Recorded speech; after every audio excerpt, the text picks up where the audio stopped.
अस्सलामुअलैकुम नाज़रीन कराम। नाज़रीन कराम, उस्मान सीज़न 6 एपिसोड 8 का फर्स्ट ट्रेलर आ चुका है। जैसा कि ट्रेलर के अंदर हमें यह दिखाया जा रहा है कि एक तरफ तो सोत के अंदर सोफ़िया और बाला खातून एक दूसरे लड़ते हुए दिखाई दे रहे हैं, तो दूसरी तरफ हमें यह दिखाया जाता है कि सोफ़िया और कमांडर लूकास अपने महल में मौजूद है, यानी वो सोत से ज़िंदा और सही सलामत निकल आएंगे। जैसा कि उस्मान बे ने भी उनके खिलाफ मनसूबा बनाया था, तो ये बात कमांडर लूकास और सोफ़िया भी जानते ही होंगे कि हो सकता है कि बहान साहब हमें धोखा दे और हमें उनके जाल में फंसाने की कोशिश करे। तो इसको चलते हुए उन्होंने भी एक और मंसूबा बनाया होगा, जिस मंसूबे के चलते हुए वो हमें सोत के अंदर लड़ाई करते हुए दिखाई देंगे, लेकिन वो वहां से सही सलामत बच निकलेंगे।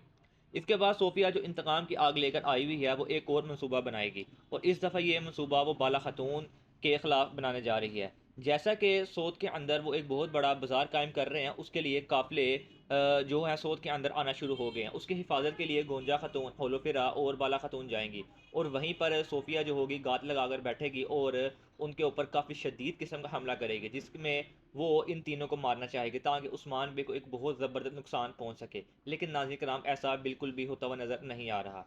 तो दूसरी तरफ नाज़रीन कराम, जैसा कि कमांडर लूका इस बात को लेकर काफ़ी गुस्सा था कि अक हिसार किले के अंदर से कैसे वो फातिमा खातून और सारूजा और यूसुफ बे को छुड़ा के लेके जा सकते हैं, यानी कोई जासूस मौजूद है हमारे अंदर जो ये सब कुछ कर रहा है, वो उस जासूस की तलाश के अंदर है। और दूसरी तरफ हमें ट्रेलर के अंदर ये चीज़ देखने को मिलती है कि जो आयशा है, अलबाए अल्प की जो बेटी हैं, वो उस्मान बे से ये बात कर रही होती हैं कि मेरे बाबा बहुत देर से ही रियासत की खिदमत कर रहे हैं।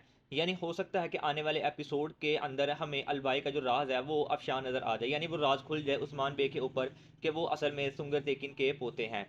और दूसरी तरफ ट्रेलर में हमें ये भी चीज़ देखने को मिलती है कि अलबाए अल्ब का राज खुल चुका है, यानी वो जो जासूसी कर रहे थे उनका राज अफशां हो चुका है। एक जंगल के अंदर वो कमांडर लूकस के साथ लड़ाई करते हुए दिखाई देते हैं, जहां पर कमांडर लूकस एक चाकू के वार से उनको काफ़ी ज़ख्मी कर देता है। तो हो सकता है आने वाले एपिसोड के अंदर जो है अलबाई का राज जासूसी वाला खुल जाए और कमांडर लूकस उसको गिरफ्तार कर ले। उसके बाद आयशा उस्मान बे को सारी बात बता दे, और उस्मान बे एक तरफ तो वो उनका बहुत ही ज़बरदस्त किस्म का जासूस था, और दूसरा वो सुंगर तिकिन का पुत्र था, उसको छुड़ाने के लिए जाएं। यही सब कुछ हमें आने वाले एपिसोड में देखने को मिलेगा। और नाज़रीन कराम, आज जो एपिसोड आया वो आपको कैसा लगा, अपनी राय का इजहार ज़रूर कीजिएगा। और अगर आपको ये वीडियो अच्छी लगी हो तो वीडियो को एक लाइक ज़रूर कीजिएगा। मिलते हैं आपसे नेक्स्ट वीडियो में, तब तक के लिए अल्लाह हाफिज़।